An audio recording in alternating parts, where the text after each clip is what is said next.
देव करुणी घ्यावा आपुला तो एक देव करुणी घ्यावा तेने विना जीवा सुख नोवे इरती माईके दुःखाची जनते नाही अदिअंती अवसान अविनाश करे आपुली आईसे लावे मनापिसे गोविंदाचे तुका म्हणे एक मरणीची सरे उत्तमची उरे कीर्ती मागे इरती माईके दुःखाची जनते नाही अदिअंती अवसान पांडुरंगा करू प्रथम नमन पांडुरंगा करू प्रथम नमन पांडुरंगा करू प्रथम नमन पांडुरंगा करू प्रथम नमन सरे चरण संताचे सरे चरण संताचे सरे चरण संताचे ज्ञानच्या कृपादाने कथेचा विस्तार कृपादाने कथेचा विस्तार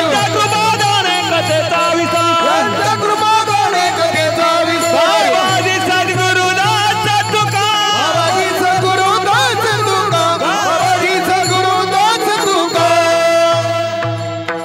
पांडुरंगा करू प्रथम नमन दुसरे चरण संताची आद्यांच्या कृपादाने कथेचा विस्तार बाबाजी सद्गुरुदास तुका ओम नमो ज्ञानेश्वरा करुणा करा दयाळा तुमचा अनुग्रह लादलो पावन झालो चराचरी नमो ज्ञानेश्वरा निवृत्ती उदारा सोपान देवा मुक्ताबाई नमो त्रिभुवन पावनी अद्यत्रय जननी देवांची गंगा विशुद्धं नितपादस्पर्शं सरोवेष्टितं चुंबितं पुण्यस्थानं सरारे स्थितं तं समाधिस्थमूर्तिं नमामि गंगागिरियोगिराजं तपोज्ञानवैराग्यभक्तिस्वरूपं सदालङ्कृतं साधुसन्न्यासयोगं मुखे यस्य वेदान्तशास्त्रार्थनितिं नमो नारायण गिरिजि परब्रह्मस्वरूपम्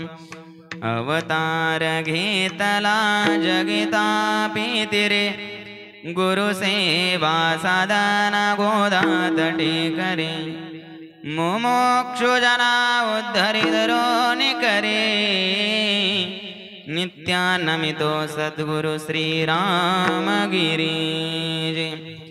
गुरुर्ब्रह्मा गुरुर्विष्णु गुरुर्देवो महेश्वरा गुरुर्साक्षात् परब्रह्म तस्मै श्री गुरवे नमः समचरण सरोजं सान्द्रनीलाम्बुदाभं जगननीतपानि मण्डनं मण्डनानं तरुणतुलसीमाला कन्धरं गञ्जनेत्रं सदैव धवलासं विठ्ठलं चिन्तयामि मनोजवं मारुतुल्यवेगं जितेन्द्रियं बुद्धिमतां वरिष्ठं वातात्मजं वानरयूथमुख्यं श्रीरामदूतं शरणं प्रपद्ये आपुला तो एक देव करुणी घ्यावा तेने विना जीवा सुख नोवे इरती माईके दुःखाची जनते नाही अद्यंती अवसान प्रस्तुत प्रसंगी सेवेकरता घेतलेला भंग जगद्गुरु जगतवंदनीय महाराष्ट्रभूषण देहू निवासी श्री संत तुकाराम महाराजांचा चार चरणाचा अभंग आपण सेवेकरता घेतलेला आहे।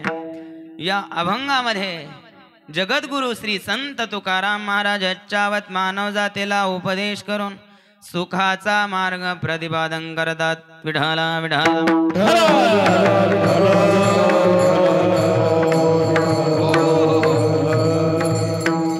सेवेला सुरुवात करण्यापूर्वी थोडासा परिहार देणं उचित असा की योगीराज सद्गुरु श्री गंगागिरीजी महाराजांच्या कृपेने ब्रह्मलीन सद्गुरु श्री नारायणगिरीजी महाराजांच्या आशीर्वादाने त्याचप्रमाणे वारकरी संप्रदायाचे हृदय सम्राट परमपूजनीय परमादरणीय गुरुवर्य महंत स्वामी सद्गुरु श्री श्री रामगिरीजी महाराजांच्या कृपा आशीर्वादाने संत सकल महात्मा महापुरुषांच्या कृपेने पांडुरंग परमात्म्याच्या असीम कृपेने या ठिकाणी कैलासवासी भागचंद भिकाजी पाटील जाधव यांच्या असणाऱ्या प्रथम पुण्यस्मरणानिमित्ताने असणारी ही पांडुरंग परमात्म्याची सेवा आहे।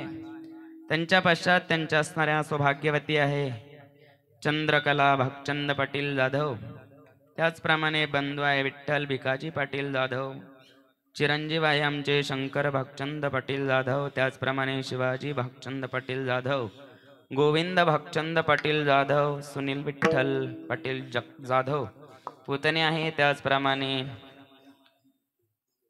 लताबाई पांडुरंग पाटील उगले बहीण आहे, त्याचप्रमाणे यमुनाबाई पांडुरंग पाटील नवले बहीण आहे, योगिता रवींद्र पाटील उगले पुतणी आहे. समस्त जाधव परिवार आणि जाधव परिवारावर प्रेम करणारे सर्व त्यांचे नातेवाईक या ठिकाणी दादांना भावपूर्ण श्रद्धांजली समर्पित करण्याकरता आपण सर्वजण उपस्थित झालेलो आहोत.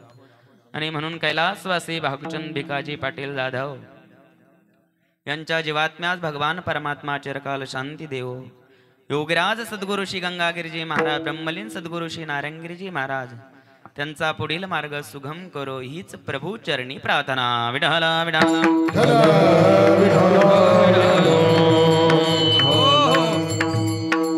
आणि म्हणून कैलासवासी भागचंद भिकाजी पाटील जाधव योगराज सद्गुरु श्री गंगागिरीजी महाराज संस्थान गोदावरी धाम सरला बेटच्या वतीने, गुरुवर्य महंत सद्गुरु श्री श्री रामगिरीजी महाराजांच्या वतीने, भजनी मंडळाच्या वतीने, सद्गुरु गंगागिरीजी महाराज भक्त परिवाराच्या वतीने दादांना या ठिकाणी भावपूर्ण श्रद्धांजली. आणि म्हणून भाऊंच्या जाण्याने या जाधव परिवारावर जो दुःखाचा डोंगर कोसळलेला, या दुःखातून बाहेर पडण्याची क्षमता भगवान परमात्मा या परिवाराला देवो. मातो श्री चंद्रकला भागचंद पाटील जाधव यांना विशेषता देव. आणि म्हणून सर्व भजनी मंडळ या ठिकाणी उपस्थित आहे, सर्व रामपूरकर भजनी मंडळ सर्वांना या ठिकाणी धन्यवाद. त्याचप्रमाणे आमचे उत्कृष्ट असणारे गायनाचार्य, आपल्या परिसरातील असणारे भूषण, शिंगव्या गावचे असणारे रहिवासी, गोदापटचे असणारे भूषण आमचे चौधरी महाराज या ठिकाणी उपस्थित झाले, त्यांना देखील धन्यवाद. त्याचप्रमाणे कैलास आबा या ठिकाणी उपस्थित, त्यांना देखील धन्यवाद. आबा या ठिकाणी उपस्थित झाले, त्यांना देखील धन्यवाद. आणि चव्हाण वस्तीहून आमचे रवी भाऊ या ठिकाणी उपस्थित आहे, त्यांना देखील धन्यवाद. आणि म्हणून गावचे असणारे आमचे किसन महाराज या ठिकाणी उपस्थित आहे, त्यांना देखील धन्यवाद. आणि ज्यांच्या माध्यमातून आपल्या सर्वांच्या दर्शनाचा योग आला असे असणारे आमचे माझ्यावर नित्यंत प्रेम करणारे योगराज सद्गुरु श्री गंगागिरीजी महाराजांच्या परंपरेवर ज्यांची श्रद्धा आहे, विश्वास आहे, प्रेम आहे, ब्रह्मलीन सद्गुरु श्री नारायणगिरीजी महाराजांच्या चरणी ज्यांची श्रद्धा आहे, असे असणारे आमचे कैलास पाटील या ठिकाणी, त्याचप्रमाणे आमचे अशोक भाऊ असतील, नानासाहेब असतील, ही सर्वच मंडळी प्रेमाची मंडळी आहे, आमचे ज्येष्ठ श्रेष्ठ सर्व मंडळी आहे. गंगागिरीजी महाराजांच्या परंपरेवर नित्यांत प्रेम करणारी सर्व मंडळी आहे. आणि म्हणून ज्यांचं असणारं श्राद्ध आहे, त्यामध्ये आमचे शंकर भाऊ असतील, शिवाजी भाऊ असतील, गोविंद भाऊ असतील, यांचा देखील अट्टहास होता. आणि म्हणून आपल्या सर्वांच्या दर्शनाचा योग या ठिकाणी आलेला आहे. आणि सुंदर ज्यांची संशिष्टीम आहे, नेहमी परिसरामध्ये असते, आमचे श्याम भाऊ, त्यांना देखील धन्यवाद. विढाला विढाला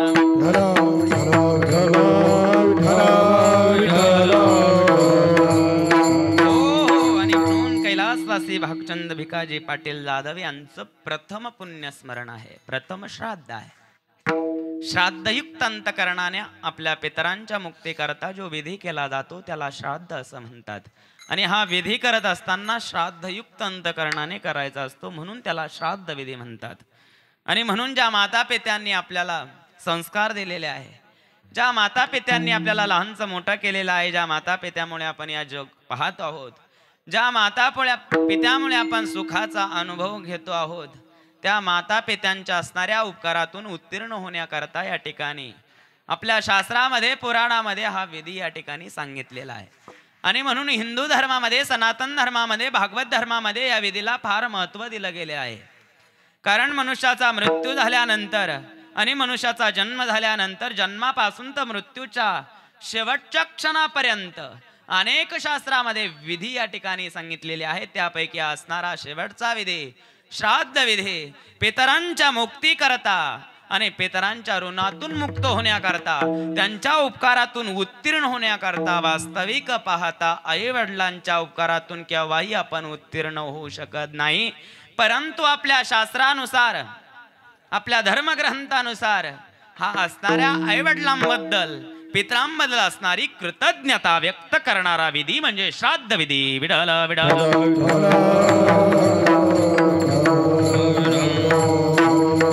आणि म्हणून निमित्त श्राद्ध विधीचा आहे. अभंग जगद्गुरु तुकोबरायांचा आहे. या अभंगामध्ये जगद्गुरु तुकोबराय याच्यावत मानव जातीचं दर्शन, प्रत्येक जीवाचं दर्शन तुकोबरायांना झालं. प्रत्येक जीव महाराज सुखा करता तळमळत आहे. प्रत्येक जीव हा सुखाची इच्छा करतोय. सुखा करता रात्रीचा दिवा, दिवसाचे रात्र, हडाचे काढ, नेत्राच्या ज्योती करतो महाराज. प्रत्येक जीव हा सुखाची अपेक्षा करतोय आणि म्हणून प्रत्येक जीवाला सुख पाहिजे आहे.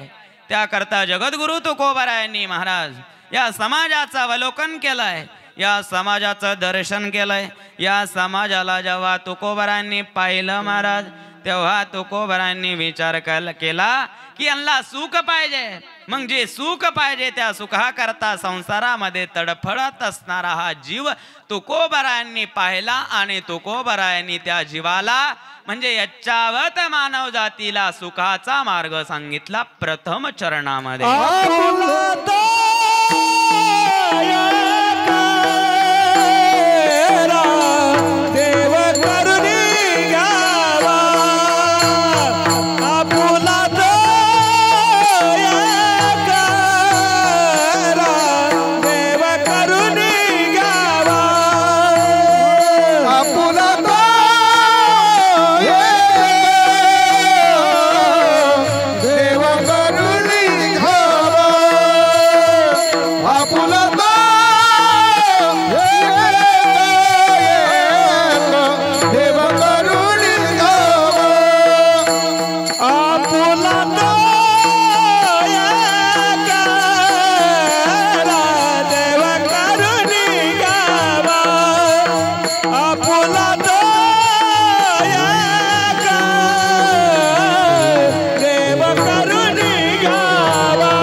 मानव जातीला सुखाचा मार्ग सांगितला.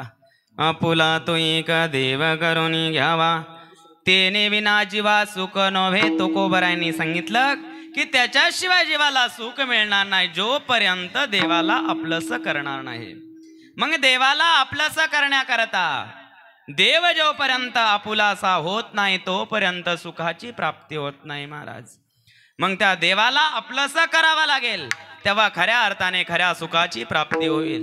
म्हणून जगद्गुरु तुकोबरायांत आपुला तो एक देव करून घ्यावा, तेने विना जीवा सुख नव्हे. जीवाला सुख पाहिजे असेल तर त्या अखिल कोट ब्रह्मांड नाही का परमात्मा परमेश्वराची प्राप्ती आपल्याला करून घ्यावी लागेल. मग तो देव प्राप्त करण्याकरता महाराज तो देवाचं अस्तित्व या संसारामध्ये आहे का? जो देव प्राप्त करायचा आहे त्याला देव का म्हणतात? कारण देव शब्द द्यूत धातूपासून निर्माण झाला. द्यूत धातूपासून देव शब्द निर्माण झाला, द्यूत धातूपासून देव शब्द निर्माण झाला. मग दिव्याचं कार्य आहे दुसऱ्याला प्रकाशित करणं, हे दिव्याचं कार्य आहे. पण त्या दिव्याला जो प्रकाशित करतो त्याला म्हणतात देव. विठ्ठल विठ्ठल जगद्गुरु तुकोबराच्या देवाला तुम्ही आपलंच करायला सांगता म्हणतात तो देव कुठं आहे? जगद्गुरु तुकोबारायांनी सांगितलं बाबा तो देव मी आपलासा केला, नोहे नोहे त्या देवाचं दास्यत्व मी पत्करलं महाराज. आम्ही ज्याचे दास त्याचा पंढरी वास, तो हा देवांचा देव. तुकोबाराय म्हणतात आम्ही ज्याचं दास्यत्व पत्करलं तो देवांचा देव, निवरे कळे काळाचा भेव. तो देवांचा देव आहे. मग ज्याचं तुम्ही दास्यत्व पत्करलं जगद्गुरु तुकोबाराय, तो जर देवाचा देव आहे त्याचं वास्तव्य कुठं आहे?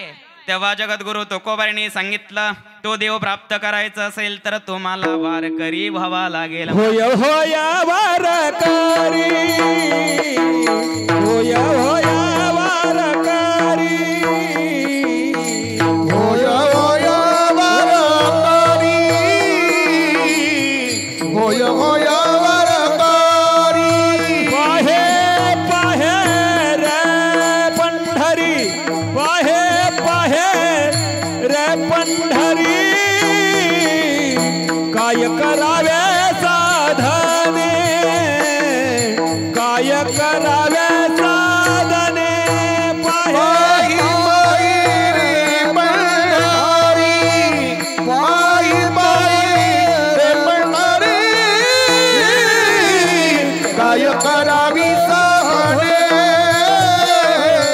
काय करावी साधने.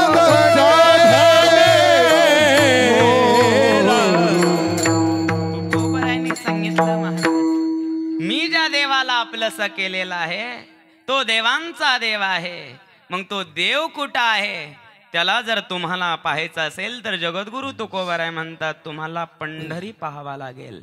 आणि पंढरी पाहण्याकरता तुम्हाला वारकरी व्हावा लागेल. होय होय वारकरी पाहे पाहे रे पंढरी. जोपर्यंत तुम्ही वारकरी होणार नाही तोपर्यंत तुम्ही पंढरी पाहू शकत नाही.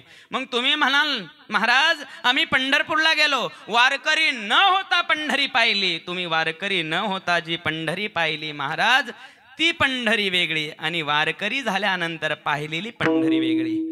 होय होय वारकरी. अंतरंगाने वारकरी व्हावा लागेल, बहिरंगाने वारकरी व्हावा लागेल. आणि जेव्हा अंतरंगाने बहिरंगाने तुम्ही वारकरी व्हाल, जेव्हा तुम्ही ती पंढरी पाहाल ती पंढरी आहे महाराज. झळझळीत सोन सळा कळस दिसतो सोजवळा, बरवे बरवे पंढरपूर विठोबारायाचे नगर. त्या सोन्याच्या पंढरपुरामध्ये माझा पांडुरंग आहे. मग ती पंढरी कुठं आहे? तेव्हा जगद्गुरु तुकोबारायांनी सांगितलं मृत्यूलोक एक नगर, त्याचे नाव पंढरपूर. या मृत्यूलोकामध्ये ती पंढरी आहे आणि त्या पंढरीमध्ये जो उभा आहे तो माझा देव आहे. तुकाराम महाराज हा मृत्यूलोक लहाना नाही ना.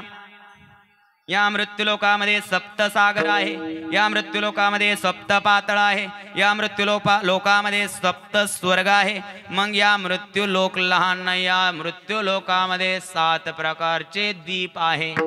यापैकी कुठं आहे पंढरी? जंबूया दीपा माझी एक पंढरपूर गाव, एक पंढरपूर गाव. धर्माचे नगर देखा विठू पाटील त्याचे नाव.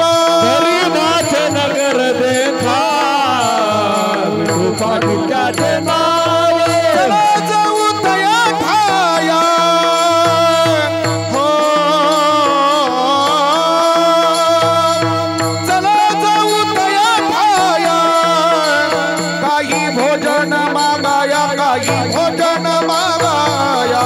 विठोबाचा धर्म जागो, त्याचे चरणी लक्ष लागो.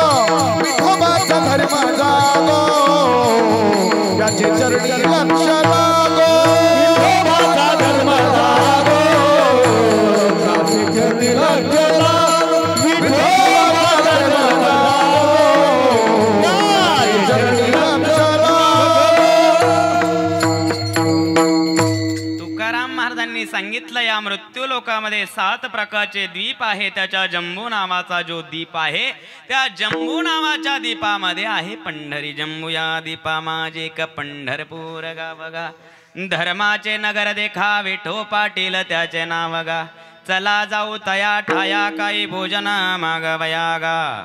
आणि म्हणून जंबू नावाचा जो दीप आहे, पण तुकाराम महाराज हा जंबू नावाचा दीप देखील छोटासा नाही ना. या जंबू नावाच्या दीपामध्ये देखील अनेक पंढरपूर आहे. त्यापैकी वाळूच पंढरपूर एक आहे. ताहराबादला जे आहे महाराज महिपती महाराजांचं समाधी स्थान, त्याला प्रति पंढरपूर म्हणतात. आणि कर्जत आहे ना, कर्जत, त्या कर्जतला धाकटी पंढरी म्हणतात. मग या असणाऱ्या पंढरपुरापैकी कोणतं पंढरपूर पाहायचं आणि कोणत्या पंढरपुरामध्ये तुमचा देव उभा आहे? तेव्हा जगद्गुरु तुकोबराने सांगितलं, भीमातिरेक वसविले नगर, त्याचे नाव पंढरपूर रे. तेथील मोकाशी 4 भुजा त्याशी, बाईल 16,000 रे. नाचत जाऊ त्याच्या गावारे खिळिया, सुख देईल 20 रे. आपुला तो एक देव करोनी घ्यावा, तिने विना जीवा सुख नोवे. सुख देण्याकरता उभा आहे महाराज. जो भीमेच्या तीरावर आहे, चंद्रभागेच्या किनाऱ्यावर आहे, ज्याने कटेवर हात ठेवलेला आहे, तो माझा देव आहे. पण जगद्गुरु तुकोबर आहे, तुम्ही ज्या देवाला आपलंसं केलं, तो देव कुणाच्या पाठीमागे उभा आहे? कुणा करता तो पंढरीत आला? कुणा करता चंद्रभागेच्या किनाऱ्यावर उभा राहिला? कुणा करता तो कमरेवर हात ठेवून उभा राहिला? कुणा करता द्वारकेचा त्याग केला? कुणा करता 16,108 पत्न्यांचा त्याग केला? कुणा करता महाराज सोन्याच्या सिंहासनाचा त्याग करून जो विटेवर उभा राहिला, तो कुणा करता? तुमचा देव कुणा करता उभा राहिला? पंढरपुरामध्ये पांडुरंग परमात्मा कुणाच्या पाठीमागे उभा? वरील जाता तुम्ही, देव कुणाच्या मागे उभा आहे? नाही सांगते. पुंडलिकाच्या भावारता द्वारकेऊनी झाला येता. पुंडलिकाच्या पाठीमागे देव येऊन उभा राहिला महाराज. मग मला सांगा, ज्या पुंडलिकाच्या पाठीमागे अखिल कोट ब्रह्मांड नायक परमात्मा परमेश्वर उभा राहिला, त्या पुंडलिक रायाने पांडुरंगा करता काय केलं? ज्याच्या पाठीमागे अखिल कोट ब्रह्मांड नायक परमात्मा परमेश्वर उभा राहतोय, त्या पुंडलिक रायाने पांडुरंगा करता काही एक केलेलं नाहीये. न पंढरीनाथा करता भजन केलं, न पांडुरंगा करता जप केला, न पांडुरंगा करता व्रत केलं, न पांडुरंगा करता वैकल्य केलं, न पांडुरंगा करता कोणत्याही प्रकारची तीर्थयात्रा केली, न पांडुरंगा करता कोणत्याही प्रकारचं ज्ञान संपादन केलं, न पांडुरंगा करता कोणत्याही प्रकारचं साधन केलेलं नाहीये. मग साधन न केलं तरी पांडुरंगाच्या पाठीमागे देव का उभा राहिला? पुंडलिक रायाच्या पाठीमागे देव का उभा राहतो? बरं, उभा राहिला तर तुम्ही पांडुरंगाची मूर्ती बघा. स्वयंभू पांडुरंगाची मूर्ती जर उभी बघितली तर फक्त कमरेला पितांबर आहे, गळ्यात कस्तूब मणी आहे. कोणत्याही प्रकारचा अलंकार परिधान केलेला नाहीये, कोणत्याही प्रकारचं असणारं वस्त्र परिधान केलेलं नाहीये आणि डोक्यावर मुकुट देखील नाही. तुम्हाला पांडुरंगाच्या डोक्यावर जे गोल दिसतंय ते मुकुट नाही, तर ते भगवान शिवाचं शिवलिंग आहे. पांडुरंगाच्या गळ्यामध्ये फक्त कस्तूब मणी आहे आणि कमरेला पितांबर परिधान केलेला आहे. जो नागडा उघडा येऊन उभा राहिला, बरं उभा राहिला तर राहिला, पुंडलिकाने त्याला बसायला सोन्याचं सिंहासन टाकलं का? अहो, जवळ पडलेली वीट फिरकावली आणि त्या विटेवर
कैसा तू धीट मागे फिरकविली वीट.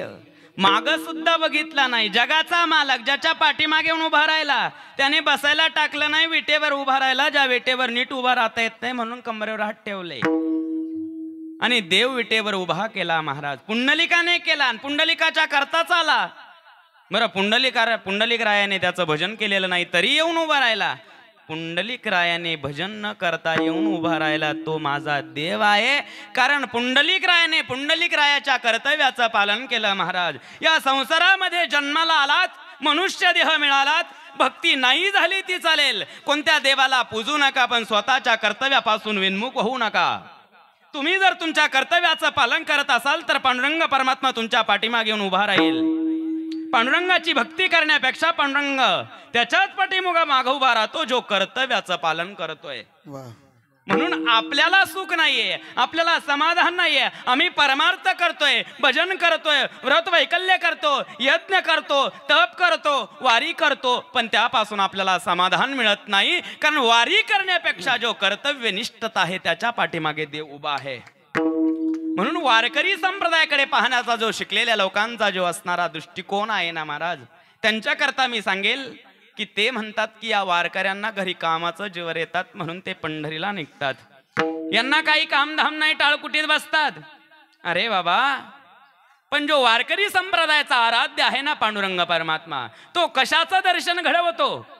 तो त्याचं दर्शन घडवतो जो आपलं कर्तव्याचं पालन करतो. त्याच्या पाठीमागे अखिल कोट परमात्मा उभा राहतो महाराज. आणि म्हणून आपण आपल्या कर्तव्याशी एकनिष्ठ असावं.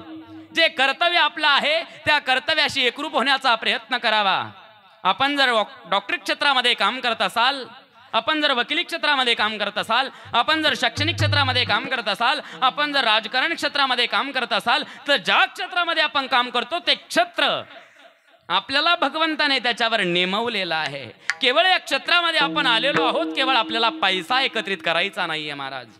आपल्याला पैसा एकत्र करायचा नाहीये. प्रत्येक गोष्ट ही पैसा करता नसते, कुठंतरी माणुसकी असावी लागते. आणि म्हणून जर महाराज जर आपण डॉक्टर क्षेत्रामध्ये काम करत असाल आणि एखादा आजारी तुमच्याकडे आला असाल, गरीब आहे, परिस्थिती नाजूक आहे, त्याला भयंकर असणारा रोग जडलेला आहे, त्याचं कुटुंब हे उघड्यावर पडणार आहे. जर त्याचा रोग बरा झाला नाही तर त्याचा मृत्यू होणार आहे आणि मृत्यू झाल्यानंतर त्याचं कुटुंब उघड्यावर पडणार आहे. आणि तो तुमच्याकडे आला असेल, तुम्ही मोठे डॉक्टर असाल आणि तुमच्या ज्ञानाने त्याचा रोग पूर्णतः बरा होणार असेल, पण त्याच्याकडे तुम्हाला देण्याकरता फीला पैसे नसाल तर तुम्ही त्याची फी बघू नका महाराज.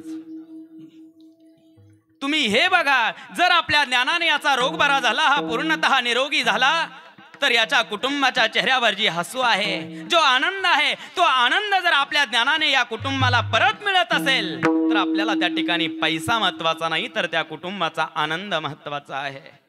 आणि म्हणून त्या ठिकाणी जर तुम्ही तुमची माणुसकी दाखवली आणि तुम्ही तुमच्या ज्ञानाचा उपयोग त्या ठिकाणी केला, त्याचा पूर्णतः आजार बरा झाला, तो रोगमुक्त झाला आणि रोगमुक्त झाल्यानंतर त्याच्या कुटुंबावरचा असणारा आनंद त्या ठिकाणी त्यांना परत मिळाला.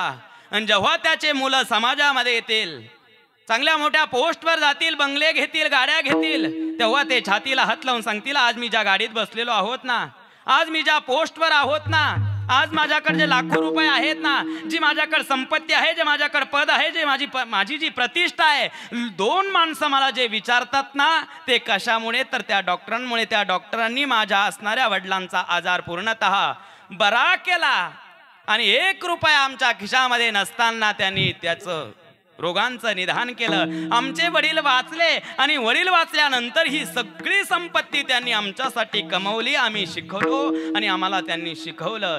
जर त्यावेळेस ते देव माणूस डॉक्टर जर भेटला नसता, माझ्या वडिलांचा मृत्यू झाला असता, तर रेल्वे स्टेशनवर मला भीक मागावा लागलं असतं. आणि म्हणून महाराज, ज्या क्षेत्रामध्ये आपण काम करतो त्या क्षेत्राशी एकरूप होण्याचा प्रयास आणि प्रयत्न करा. तुकाराम महाराज म्हणतात, हीच विष्णूची महापूजा, अनुभव नाही तुझा. तुम्हाला वेगळी पूजा करायची गरज नाहीये, वेगळा परमार्थ करायची गरज नाहीये. आणि तुम्ही तुमच्या कर्तव्याशी जेव्हा निष्ठावान राहाल तेव्हा तुम्हाला देवाची भक्ती न करता देव तुमच्या जवळ येईल. विठ्ठल विठ्ठल.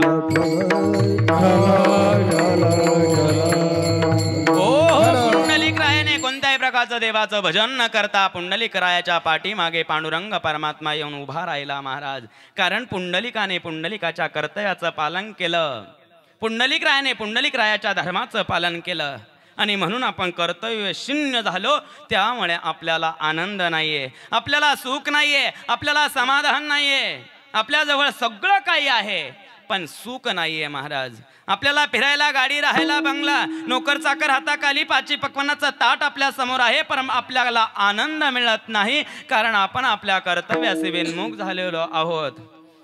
आई कर्तव्याचं पालन करत नाही, बाप बापाच्या कर्तव्याचं पालन करत नाही, मुलगा मुलाच्या कर्तव्याचं पालन करत नाही, सरपंच सरपंचाच्या कर्तव्याचं पालन करत नाही, राजा राजाच्या कर्तव्याचं पालन करत नाही. त्याच्यामुळे सर्व दुःख आपल्याला भोगावं लागतंय.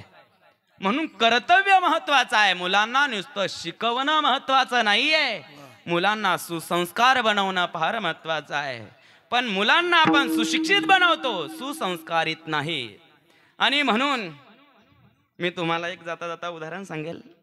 गुरुवर्य महंत सद्गुरू श्री महाराजांच्या मुखकमलातून ऐकलेला आहे, घडलेला प्रसंग आहे. एक असणारी स्त्री होती. 10-12 वर्षापूर्वी तिचा विवाह झाला आणि 10-12 वर्षापूर्वी तिचा विवाह झाला. विवाह झाल्यानंतर तिला मुलगी झाली. मुलीचं वय 6 वर्षाचं झालं.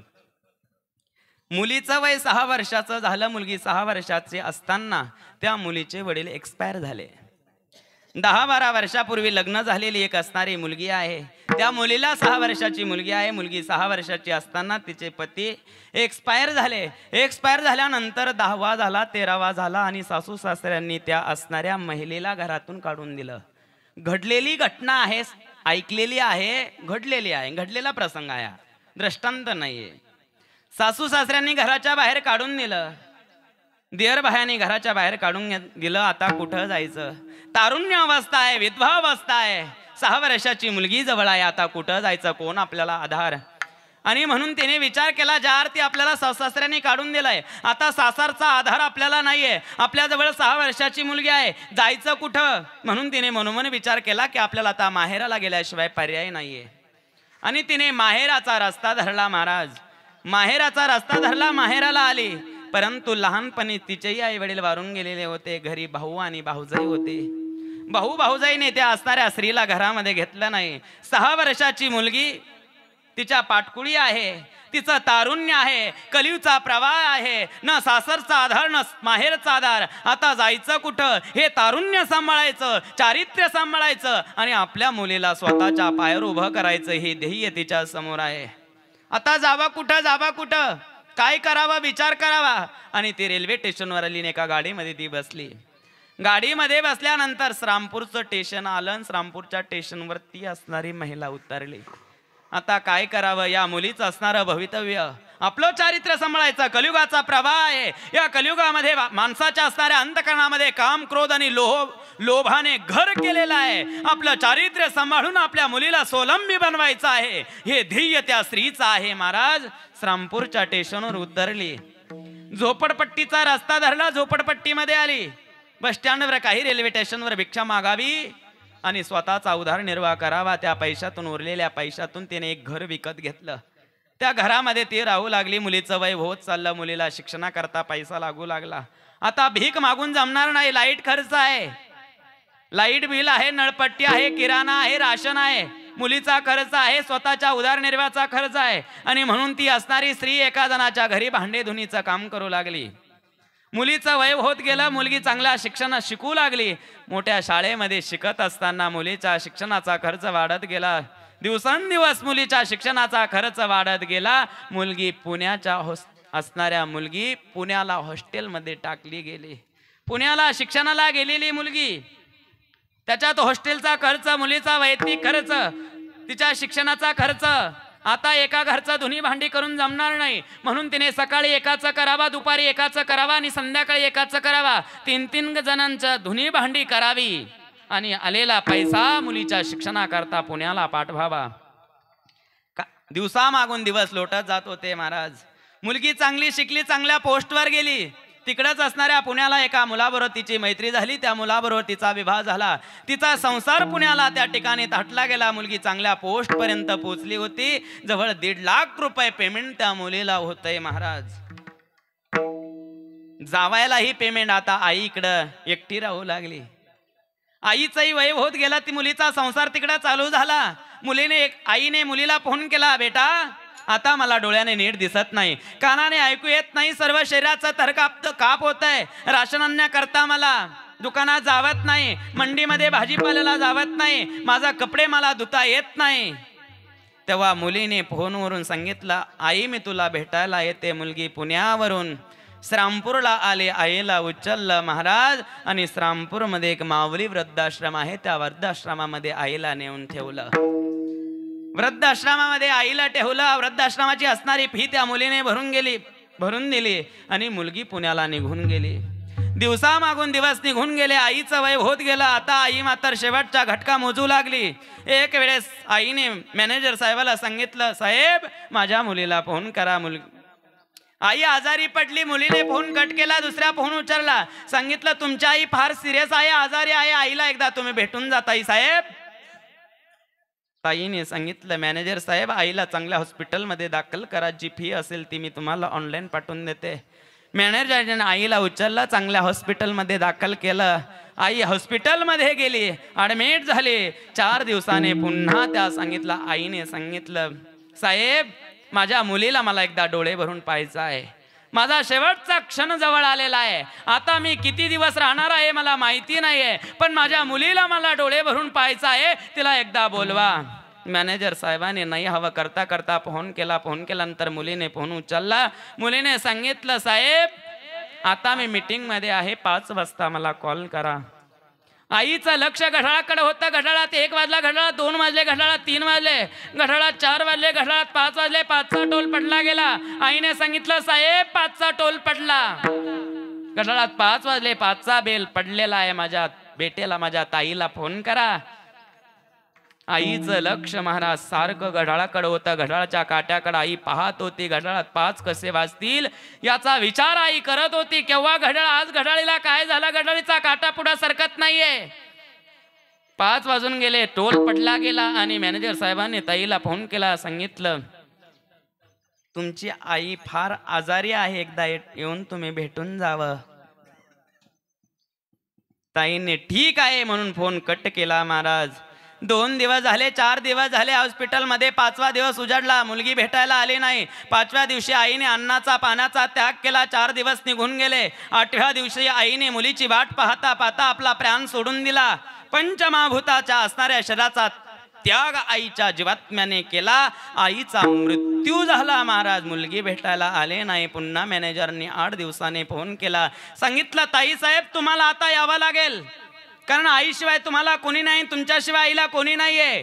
अंत्यसंस्कार करावा तुम्हालाच लागेल, तुमच्याच हाताने अंत्यसंस्कार केला जाईल.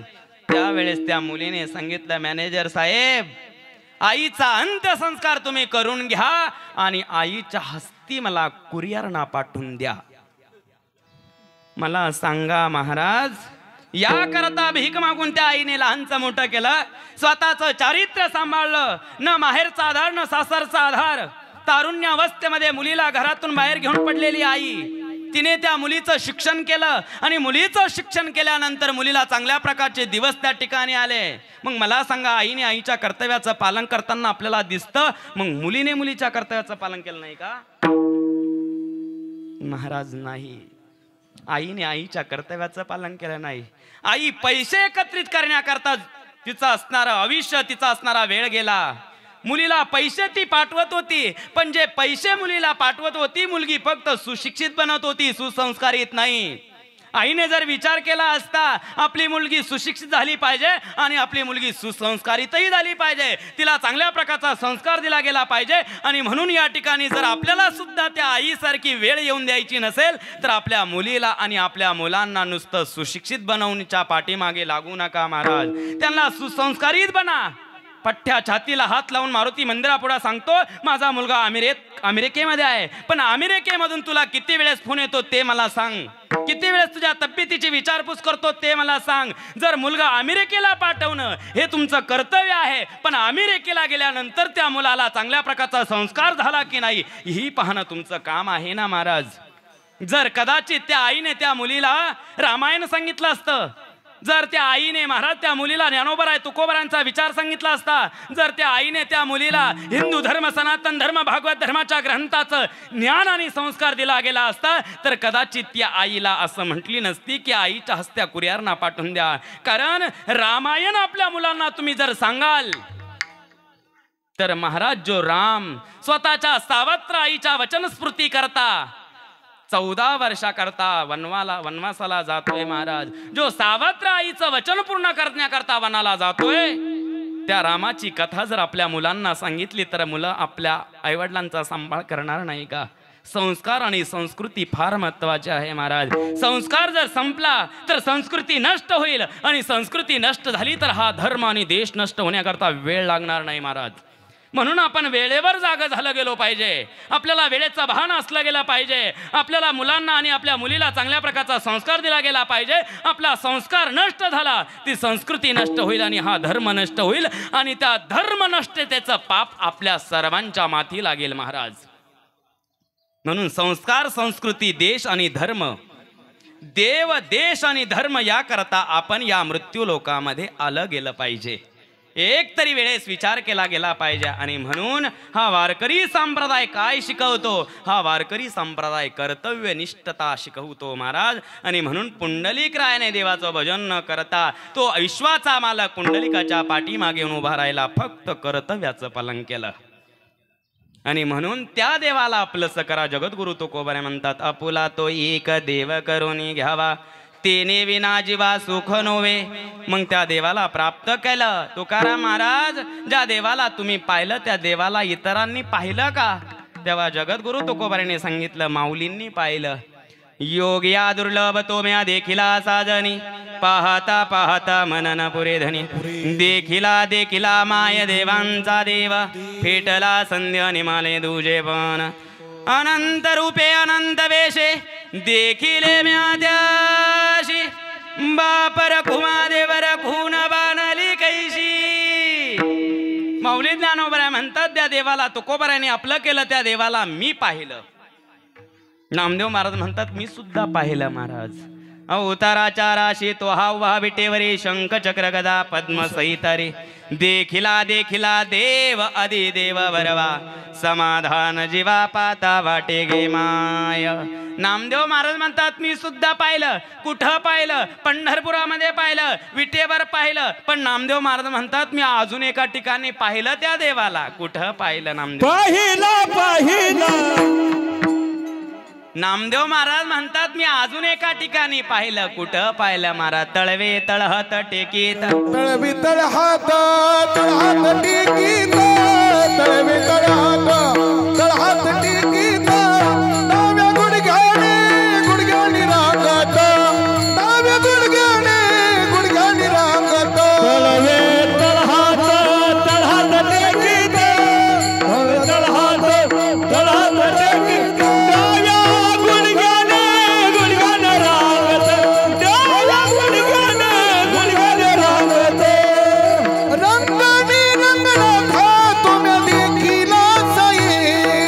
रंग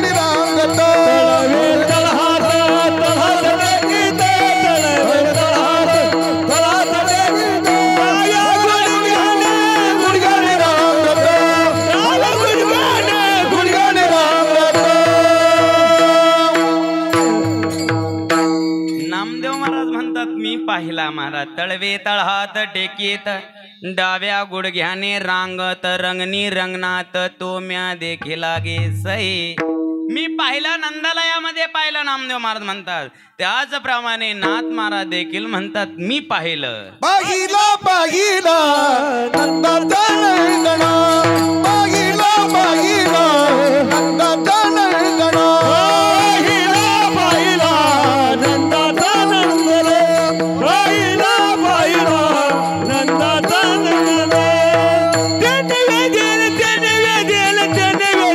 मला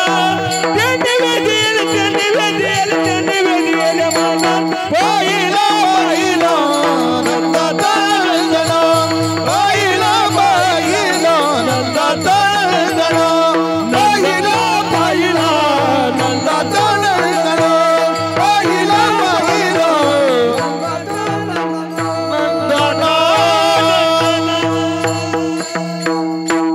नाथ महाराज म्हणतात मी सुद्धा पाहिला कुठं पाहिला पाहिला पाहिला नंदाचा नंदन नाथ महाराज म्हणतात मी पाहिला नामदेव महाराज म्हणतात मी पाहिला ज्ञानेश्वर महाराज म्हणतात मी पाहिला तुकाराम महाराज म्हणतात मी पाहिला ब्रह्मलीन सद्गुरु श्री नारायणगिरीजी महाराज म्हणतात मी सुद्धा पाहिला गुरुवर्या सद्गुरु श्री नारायणगिरीजी महाराज नेहमी म्हणायचे हा जनता जनार्दन माझा पांडुरंग परमात्मा ही कीर्तन त्याची सेवा आहे महाराज मग तुमच्या आमच्या मधला पांडुरंग परमात्मा सद्गुरु श्री नारायणगिरीजी महाराजांनी पाहिला म्हणजे तुमच्या आमच्या मधला देव त्यांना दिसला ना महाराज म्हणजे सर्वांच्या हृदयामध्ये जो जीवात्मा आहे तो पांडुरंग परमात्म्याचा अंश आहे ममैवंश जीवलोके जीवभूत सनातनः मनः षष्ठानींद्रियाणि प्रकृतिस्थानि करिष्यति भगवान सांगतात अर्जुना सर्वस्य चामृति सन्निविष्टो मत स्मृति ज्ञानमपोहनं च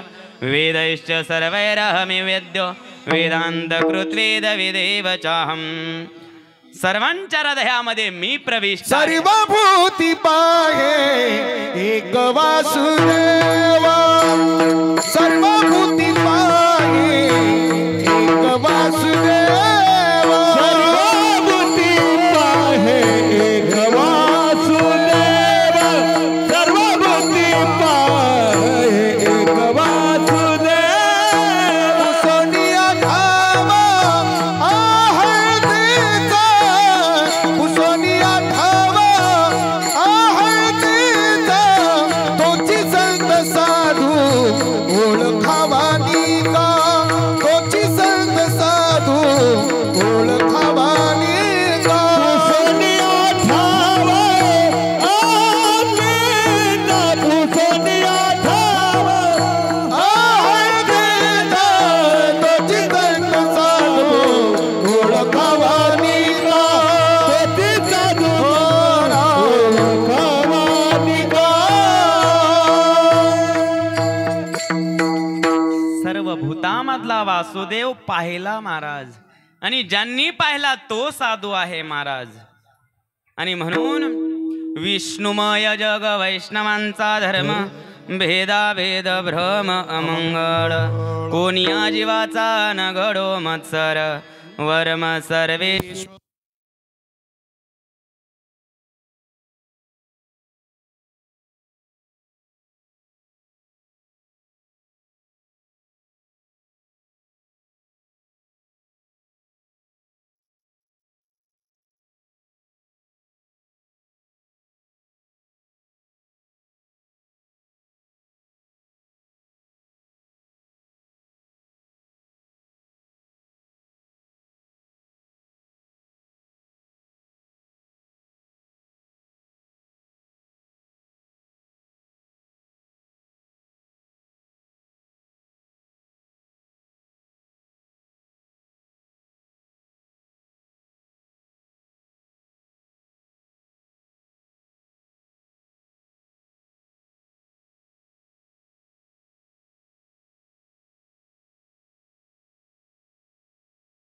कुमार कुमाई कुमार कुमाई कुमार कुमाई कुमार कुमाई कुमार कुमाई धोबार कुमार धोबार कुमाई धोबार कुमार धोबार कुमाई धोबार कुमाई धोबार कुमार धोबार कुमाई धोबार कुमाई धोबार कुमाई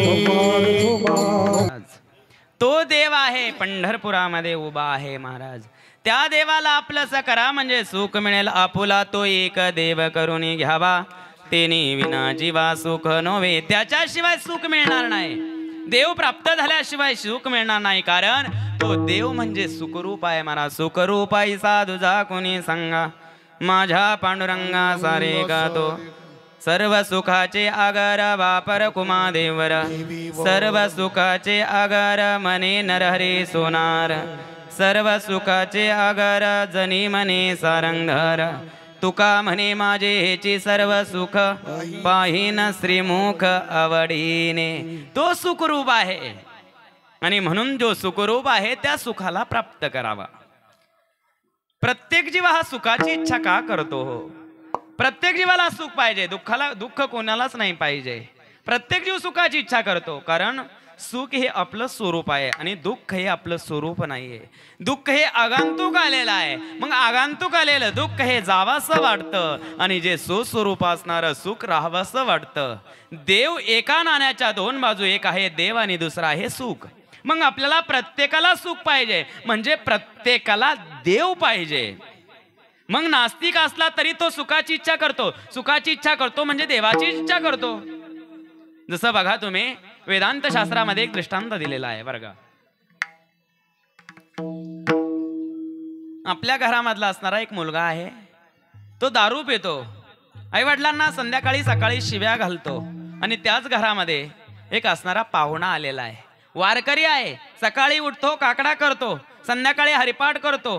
ज्ञानेश्वरी वाचतो. गाथा वाचतो. भावार्थ रामायण वाचतो. त्याचा अर्थ सांगतो. 24 तास त्याचे भजना पूजनामध्ये जातात. पण तो काय आहे पाहुणा आहे. आणि एक घरामध्ये आपला मुलगा आहे. तो दारू पितो. पत्ते खेळतो. आई वडिलाला सकाळ संध्याकाळ शिव्या घालतो. मला सांगा पाहुणा चांगला आहे वारकरी आहे भजन पूजन करणारा आहे. मग आपल्याला पाहुणा जावासा वाटतो की मुलगा जावासा वाटतो. कोण जावासा वाटतं. पाहुणा जावासा वाटतो. तो वारकरी आहे भजन करणार आहे पूजा करणार आहे पाठ करणार आहे सकाळी काकडा करणार आहे तरी पाहुणा जावासा वाटतो. आणि मुलगा उन्हाळ आहे तरी मुलगा हा रावासा वाटतो. का. कारण मुलगा आपल्या घरातला आहे आणि पाहुणा हा आगंतुक आलेला आहे. तसं सुख हे आपलं स्वस्वरूप आहे आणि दुःख हे आगंतुक आलेलं आहे. म्हणून दुःख जावासं वाटतं आणि सुख यावंसं वाटतं.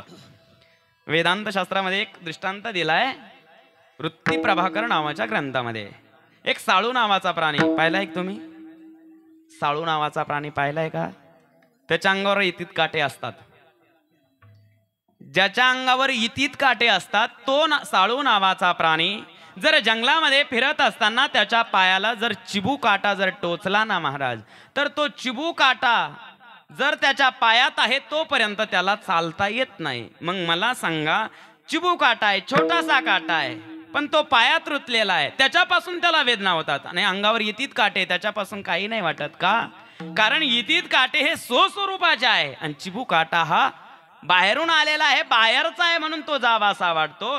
त्याप्रमाणे महाराज सुख हे आपलं स्वरूप आहे म्हणून सुख आपल्याला राहावंसं वाटतं आणि दुःख हे जावासं वाटतं. म्हणजे देव आपल्याला प्राप्त करावासा वाटतो कारण आपलं ते स्वरूप आहे.